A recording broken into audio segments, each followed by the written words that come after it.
Hi guys, it's Marlita here, coming to you from South Korea. I am happy to report that monsoon season has started.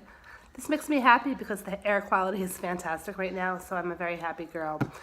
But today I actually wanted to talk about what it's like as an expat living in a foreign country while there's so much happening in our home country. You know, obviously I am American. If you haven't figured that out yet, I'm sure you can tell by the way I say certain words. I definitely have a very heavy East Coast accent. But I am just really thinking hard about what I can do as somebody living overseas when there's so much ugliness, for lack of a better word, happening in the U.S. right now. So take what I have to say. I hope you take it seriously, what I have to say, and know that my situation and my experience might apply to you as well as somebody living in a different country outside of South Korea. And as an American, you can be living anywhere else in the world and have very similar thoughts, or maybe very different.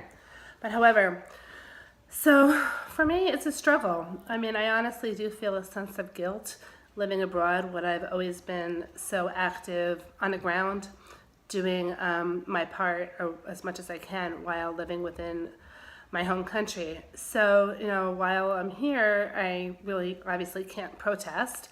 I can't be marching in rallies or parades, but there is stuff that I can do. And before I get into it, I do want to say, while I do feel a sense of guilt not being on the ground, I have no regrets coming to South Korea. One of the many reasons I did was because I wanted to recalibrate and be strategic in how I can make a difference in the world. And for me right now, teaching is that thing. It's honing in on young people who, from a different culture, who could maybe make a difference in the world someday. I don't know, but I'm excited about that possibility. And in the US, just every other day, there being so much happening, it got to the point where I didn't know where to focus. So while living here, I'm able to focus, and that makes me feel very good, and it does make me feel very productive. In addition, the stress I had and not being able to really hone in on creating social change in the US has changed, because now I am more thoughtful and my mind is quieter, and I needed to do that for self-care because I was getting very sick emotionally and physically because of all the stress, and just because I'm a bleeding heart. I'm a bleeding heart. It's who I am. I've always been this way. It's not going to change. So what can you do? What can I do? What am I doing living overseas? First thing, stay informed. You know, I'm a news junkie. I love my news. Stations I didn't have in the U.S., about the stations I had in the U.S., I don't have access to here. However, I have found other means to stay informed.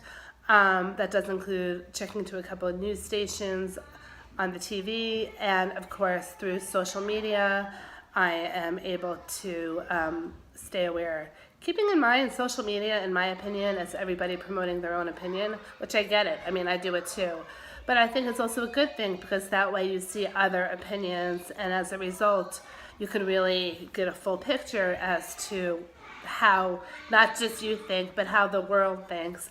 And I'm at school right now, so you probably hear some kids in the background, and I feel that's all good. That's part of the joy. That's part of the happy with all that's happening right now. You get to hear kids screaming in the background. I love them. I love my kids, but that's another story. You all know that already. So yeah, first thing is staying informed. The second thing, do as you wish, but the second thing and third thing, I think they kind of go hand in hand. One being donate. And I think, at least for me, what I've realized, it's more important for me to hone in on one charity that I really feel aligned with, that I can really get behind, rather than a bunch, because that just helps me think clearer here too, rather than all over the place. And it's, if I'm more focused, for me, that helps me feel more productive.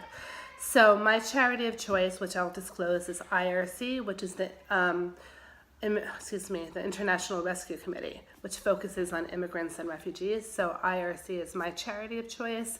There are a zillion of them out there, and I would just encourage you to donate to a charity that you feel is meaningful.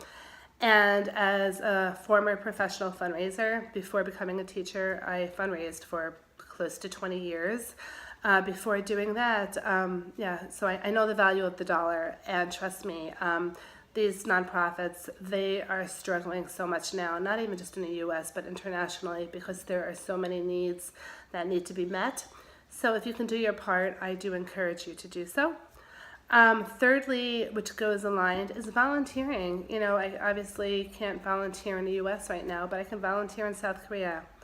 Am I? No, not at the moment, but it's just an option. It's food for thought. Perhaps it's something I will consider at some point, but I just want to throw that out as a way that you can have a meaningful experience and not feel the guilt that I do feel at times for not being in your home country, where all the stuff is happening, for lack of a better expression.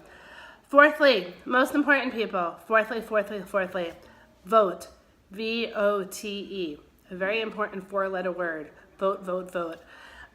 This applies to the U.S. because that's my experience, but regardless of where you are in the world, if you have the right to vote, vote, people. It's a no-brainer.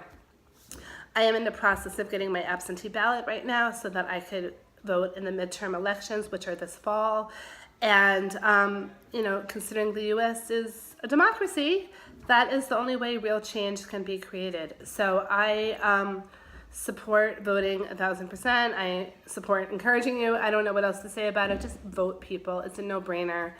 And you can't complain if you don't vote. That's the reality. Not voting is not an option. So that's my little soapbox for the day. And I just think, granted, my channel is about my experiences being somebody in her 40s living overseas. One of those things is, how do you recalibrate your life to still do things that are meaningful for you, even though you're creating change? And for me, being involved is by the ways that I've mentioned. I will put a link below to how Americans can get their absentee ballot, and please take a look, and I hope it's of help to you. As always, feel free to like, subscribe, and share what is happening in Marlita's world. Thank you so much, and peace out. Until next time.